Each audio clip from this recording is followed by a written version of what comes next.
Welcome to the fifth and final video of a multiple part series regarding horse coat colors. In this video, I'll teach you the basics of horse color genetics by focusing specifically on color combinations. These are combinations that we've discussed in previous videos, so if you haven't seen those already, please check out my channel.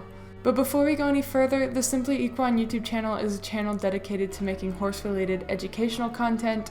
While this series about horse coat colors is over, subscribe if you'd like to see more educational horse videos. Okay, now back to the video. For the sake of organization, this video will be broken down into certain fundamental pieces that will be timestamped in the description. This video will bust a lot of myths regarding horse coat colors, but these myths tend to exist due to misunderstandings. For instance, a grullo roan horse could be confused for a gray horse. This video will be a little different as we'll be using a horse coat color simulator by Equine Diagnostics to help us better understand these color combinations. So as you learned throughout this series, there's a lot of different horse coat color options. We're going to be talking about how those colors come together to create very complex horse coat colors. Keep in mind that there's still only 3 base colors. These are all just modifiers. A lot of these color combinations are so popular that they have their own names. For instance, a dunalino is a chestnut horse that has the cream gene, which makes it palomino, and has the dun gene, so it's both palomino and dun. And a dunskin horse is a buckskin horse and a dun horse together. Tovero refers to a horse that has both the Tabiano and Overo genes, so they have both of the markings combined. Another thing to note is that any horse with a gray gene will become gray, no matter what markings it has. Other combinations that are quite popular include buckskin roan and grullo roan.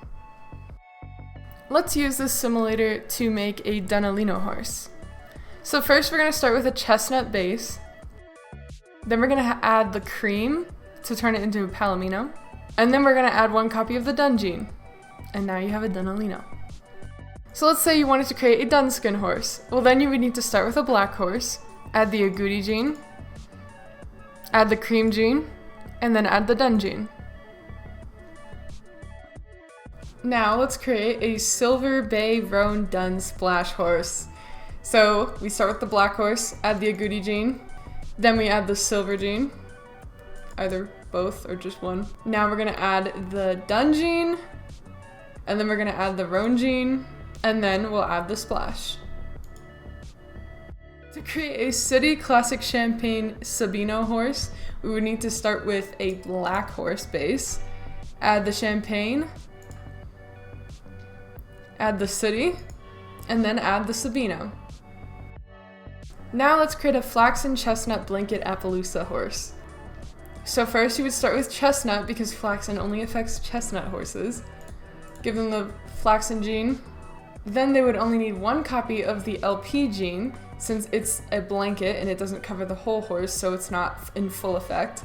And then we need pattern 2. And now we have a flaxen chestnut blanket Appaloosa. Let's create a gray palomino tovero horse.